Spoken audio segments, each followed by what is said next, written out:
бүгін сен өткізіп алған 2018 жылы шыққан топовый фильмнің біреуіне қысқаша кино шолу жасаймыз.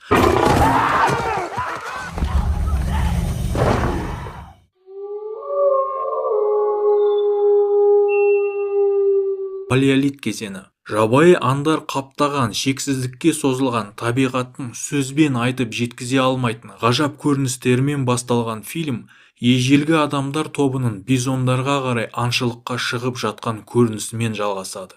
Адамдар жорғалап барып жақындап үлкен үйірді үркіткенде жануарлар қашып біртіндеп биік жардан құлай бастады.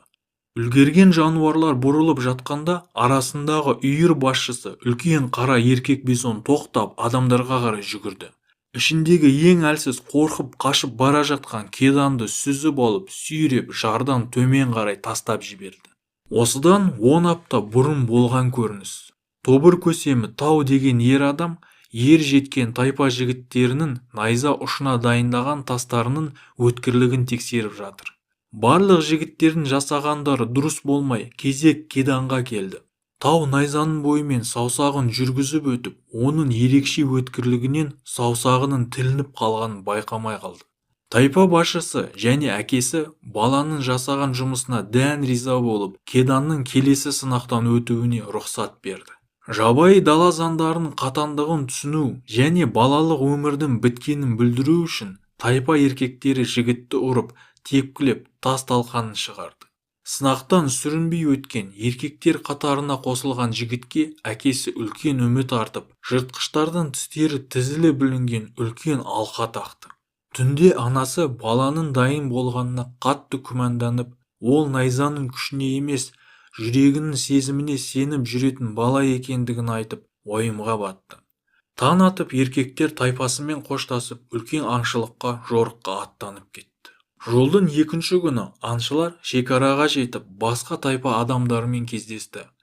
Ары қарай екі тайпа аңшылары бірігіп, жолды жалғастырды. Тағы біраз жүріп, керек жерге жетіп, аңшылық басталды. Кешірек тәжірибелі аңшымен бір қабан алынып, қиналып жатқан жаралы жануарды өлтіру үшін кедан жұмыс алды. Жұмысақ жүректі жігіт жануардың көзіне қарап, оны өлтіруге батылы бармады да, қабанды таудың өзі бауыздап өлтірді.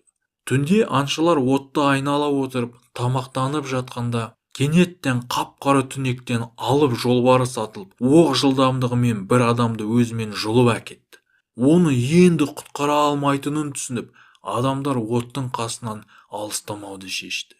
Таңертең өлген адамға арнап тастар жинап, жоқтау айтып, ары қарай жүре бастады.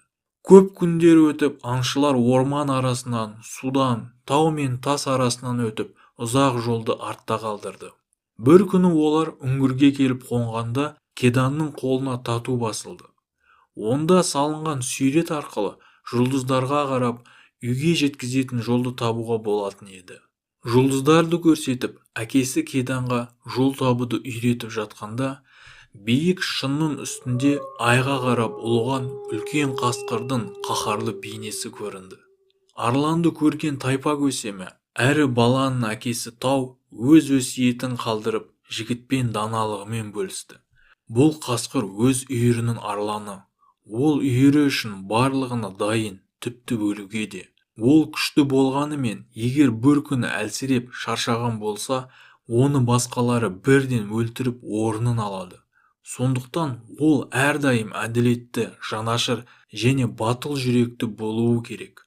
Сонда қасындағылары оны сыйлап, әрдайым қорғап қастерлейді. Ертесіне басындағы көріністе болған бизондарға жасалған шабуыл басталды. Кедан жардан құлап, басын ұрып, таудан шыққан жиектің біріне құлап түсті. Әкесі жалғыз қалған баласының жағдайын көріп, бірден төмен қарай түсе бастады. Бірақ қасындағы адамдар оған рұқсат бермей, есіңді жи, оны алып шығу мүмкін емес, өз халқыңды ұмытпа, бізге сен керексің деп оны жібермей қойды. Басқалары бизондарды сойып, еттерін жолға дайындап жатқанда, әкесі күндіз түні кеданға айқайлап оятқысы келді. 2 күн өтіп кедан оянбаған соң, әкесі қанша қимаса да, ақыры оймен қоштасып, жоқтау тастарын үйіп, үйлеріне қарай жолға шығып кетті. Көп ұзамай Кедан денесіне құстар қонып, енді көзін шұқып қалғанда Кедан оянып, оны ұрып жардан құлатып жіберді.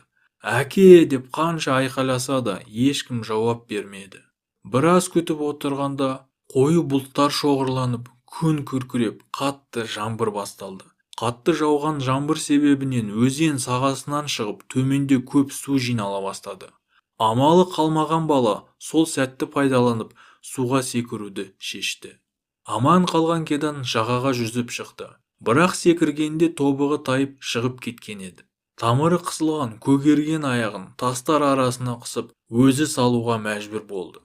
Аяғын ағашпен бекітіп, жар төбесіне шыққанда, оған арнап жиналған тастар шоғырын тауып алды. Көмек болмайтынын түсініп тұрғанда, кенеттен төбе үстінде жинала бастаған қасқырлар үйірін көріп қалды. Ақсандап талға шығып үлгерді де түнді талдың үстінде өткізуге мәжбүр болды. Келесі күндері Кедан талдан алыстап кетпей жақын жердегі суды ішіп, шылаушындармен тамақтанып жүрді. Бір күні қасқырлар қайттан шабуылдап, Кедан талға шығып үлгермей қалды. Ұрғашы қаншық оның аяқ киімінен тістеп үлгергенде, Кедан оны өткір пышақпен шетінен ұрып құлатты. Қасқырлар оны түнімен күзетіп, таң атқанда ғана кетті. Кедан төмен түсіп, жаралы қасқырдың әлі де жерде жатқанын көрді. Оған жақындап өлтіргісі келмей, ұзақ ойланып тұрып тұр. Туылғаннан ерекше жұмсақ жүректі жігіт осы жерде ақыры жыртқышты аяп тірі қалдырды да, оның аузын байлап көтеріп өзімен бірге әкетті. Қасқырлар аз болғандай түнде оларға гиеналар жақындай бастады. Екеуі қашып тау шатқалындағы үңгірге жасырынды. От жағудан тәжірибесі аз болғандықтан қанша қиналса да отты жаға алмай ұйықтап қалды. Ертесіне үңгірдің ішінен ыдыс-аяқ тауып, шөп дәрі жасап, ісіген аяғына жақты. Жыртқышқа су құйып, ақырын жақындап, алдына ұсынып, өзінің жау емес екенін білдіріп жатыр. Бірақ жабайы жануар жігітке тісін ақситып, ырылдағанын қоймайды. Жарасын тазалау үшін үстіне құрттар тастап, біразын жануарға жегізсе де, қасқырдың ашуы басылмады. Бір күні Кедан қоян ұстап, үңгірге келіп, ақыры отты жағып ет пісірді. Өзі ғана жемей аш болса да етінен қасқырмен де бөлісті. Осы күннен бастап жыртқыштың батыр балаға жүрегі жайлап жіби бастады. Түнде үңгір алдында үйірі ұлыса да, қасқыр бала қасынан кетпей отырып алды. Баламен арада байланысты сезген жануар оған көмектескісі келді ме, әлде ол тағдырына жазылған пешіне болғанын білді ме түсініксіз, бірақ бала қасынан кетуге еш асықпады. Кедан жұлдызға қарап үйге қатты қайтқысы келетінін, әке-шешесін күнде түсінде көретінін, тірі қалуға үміті үзілгендігін айтып, жаңа жолдасымен жүрегіндегі үлкен қайғымен бөлісті. Кіршіксіз таза табиғат аясында сапар жалғастырған жігіт қасқырды қанша қуса да, ол артынан жүріп жігітті тастағысы келмеді.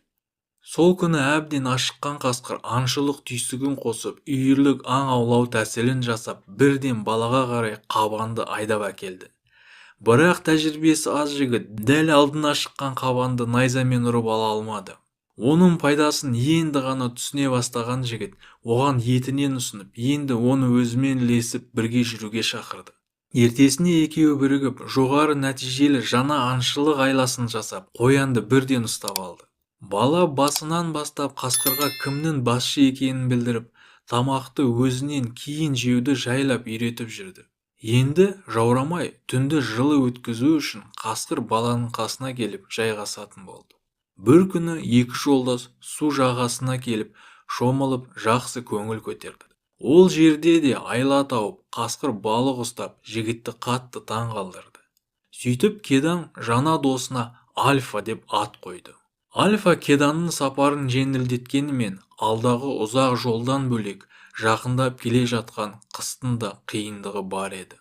Қалың қар жауып, аңшылар қабандарды алып, жолды жалғастырған күндердің бірінде оттарына қарай көзі шоқтанып жанған қап-қара қасқыр арланы жақындады. Арланын таныған Альфа оған жақындап, искеленіп, жаласып кетті. Қара арлан оны өзімен шақырып, төбе артынан асып кеткенде, Кедан досын қимаса да оған бара ғой, туғандарыңмен бол, деп босатып жіберді. Альфа баламен қоштасып, үйіріне қосылып кетті. Енді шынында да жалғыз қалған жігіт отбасын одан бетер сағынып, күніге қайғырып, көз жасын тауысып жылайтын болды. Қиындыққа қарамай түнде жұлдыздарға қарап, жол тексеріп сапарын жалғастыра бастады. Күндер өтіп, тамағы таусылып, боран арасынан сүйретіліп, әрең келе жатқан Кедан алдынан бір топ қасқырдың бұқа денесін жеп жатқандарын көріп қалды. Оларға қарай жүгіріп, енді жете бергенде астында мұз жарылып, ол судың астына түсіп кетті. Ағынмен жүзіп келе жатып, мұз үстінде жүрген Альфаны көріп қалды. Мұзды қанша ұрса да жара алмай, тұншыққан жігіт соңғы демімен пышақты шығарып, бар күшімен ұрып, ақыры мұзды жарып сыртқа шықты. От жағып, тырдай шешініп, досын құшақтап алып, жатып жылынды. Әрине, денесінің үсіп суықтауы оңайшылықпен өтпеді де, Кедан қатты әлсіреп сырқаттанып қалды. Түрі қатты бозарған жігітте жайлап жөтел басталды. Бір күні жолда адам үйіне кезігіп, алдында суықтап қатып өлген еркек денесін тауып алды. Үйді тексеріп, ішінен бір жұтым қоқым да таппай, адамның садағын сұрап, өздерімен бірге алып кетті. Ауруы қатты асқынып, Кедан жөтелгенде қанды қақырықтар шыға бастады. Бірақ ол қиындықтың бір ғана жағы еді. Оларға енді гиеналар атылып, олар қашып үңгірге кіріп тығылды. Гиеналар қасынан жүгіріп өтіп, құтылдық деп енді отыра бергенде, тағы бір бәлеге ұшырап, үңгір ішінен алып барыс шығып, оларға шабуылдап кетті.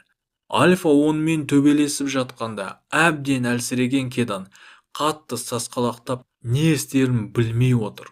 Бірақ үлкен өмірге төзіп, енді батыр бола бастаған жігіт есін жинап, садақ оғын оқтап, мүлтіксіз қимылмен барысты атып өлтіріп тастады. Барыс өлді, бірақ Альфа қатты жараланып түсті. Кейінірек олар барыс етін жеп, сапарларын ары жалғастыруға мәжбүр болды. Әбден әлсіреген, бозарған, ауру жігіттің өкпесінен шыққан қанды жөтел күшейе түсті. Дегенмен олар шекарадағы жиналып тұрған бағыттаушы тастарға да жетіп қалды. Бірақ әлсіреген қаншық ары қарай жүруге шамасы жоқ. Кедан ары жүре алмай құлап жатқан тағдырлас досын тастамай көтеріп, шамасы келгенше қадамдай бастады. Түн батып, от жақпай, әбден шаршаған жандар қар астына көміліп ұйықтап кетті. Кедан тәтті түстер әлеміне батып жатыр. Ол найзаның күшіне емес, жүрегінің сезіміне сеніп жүретін бала. Ол қиын сапарға шыдай алмайтын сияқты, деді анасы. Жоқ, ол сен ойлағаннан әлде қайда күшті. Ол өзі ойлағаннан да әлде қайда күшті, деген әкесінің айтқан сөздерін естіген батыр бала оянып, барлық қалған күшін жиып, қасқырды көтерді де ары қарай жолды жалғастырды. Қадам басқан адам жолды бағындырар демекші, ауылына шаптырым жерде ғана жан тапсырайын деп қалған жандар шамалы жүріп тайпасының үйлері тігіліп тұрған жерді көрді. Батыр баласын көрген әке мен ана көздеріне сенер емес. Оны құшақтап, жылап, бақыттан бастары айналып жатыр. Өзінен бұрын досын ойлаған батыр бала бірден Альфаға көмектесіңдер деп қасындағы жатқан қасқырды көрсетті. Баланың оралғаны тайпа үшін үлкен қуаныш болды. Барлығы жылы үйде жиналып, қосылып отырғанда қос қуаныш болып, Альфа дүниеге 5 күшік әкелді. Екі бауыр басқан тағдырлас жақын жандар жазылып, аман қалып, жаңа өмірлерін бастады. Көктем келіп адамдар енді аңға жаңа жолдастарымен бірге аттанды.